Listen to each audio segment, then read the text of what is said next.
there's a Yale professor now that is saying, and we were just talking about this a while ago because we had a caller whose wife was saved, really, by hydroxychloroquine. Yale professor says hydroxychloroquine could save 100,000 lives, but they won't allow it because it's been stifled over politics. I cannot take that. I know. Yale professor. It's really frustrating. It is. To think that we're causing people to lose their life over Because something Trump political praised like it. that. Yeah, right. I mean, literally, that's the reason. It's because Democrats hate Trump so much, and just because he mentioned the drug, they don't want anybody to have access to it. You know how Jeffy used to say during the 2016 campaign, yeah, but Trump, anything he said, his supporters are still going to like him because he's Trump. Well, the inverse happens as well. If he says something good, then the left goes crazy because it's Trump. We've witnessed that for the last 3.5 years, man. Mm-hmm.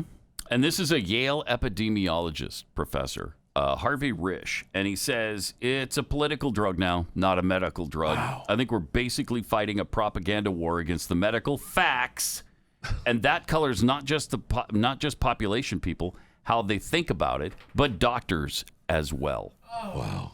God.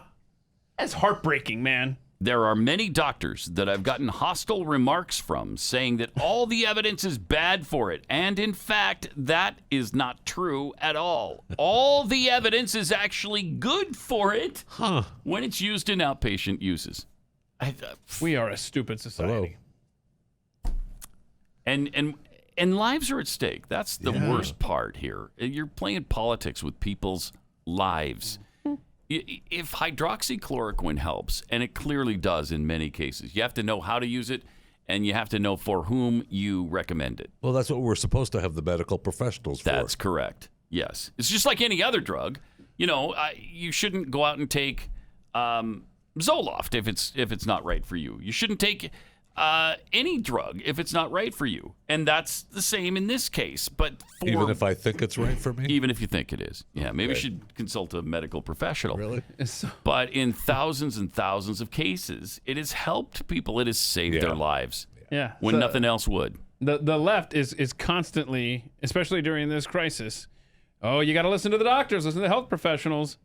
And there's a case where because Trump supports something that medical professionals are saying, it's negated. Remember I long for those days. Remember 20 years ago when our big political disagreement was when the Clinton staff took the W keys off of the keyboards at the White House when the Bush people were coming in.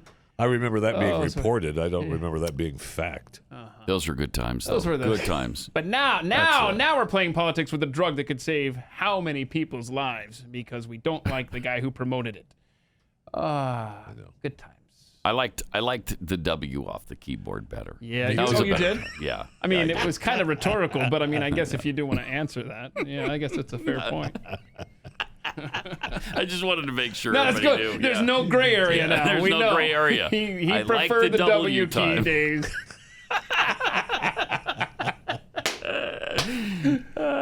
Follow the science, they say. Follow the science. And yet they don't.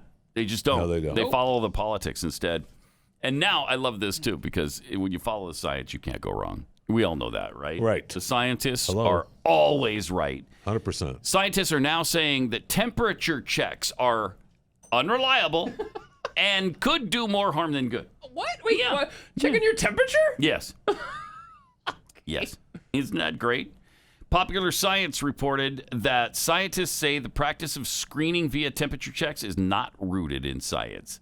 The screening method was started in the early 2000s to battle SARS, and at that point it was fairly reliable, but that's not true for the coronavirus. According to Arizona State Professor of Biomedical Diagnostics, Mara Aspinall, she said temperature checks are almost useless this time around. She also noted that data shows that less than half the people with COVID-19 ever get a fever.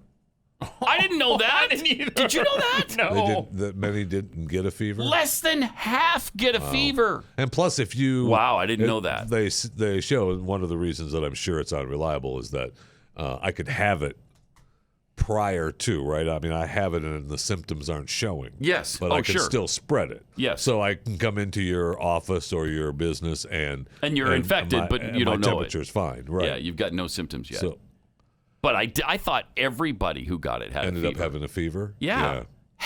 Less than half? That's incredible. But, wear a mask and get your temperature. Good. Okay. And wash your hands, for the love of heaven. Can somebody wash their hands, That's probably please? a helpful tip. Always. Yeah. Anytime. Sometimes.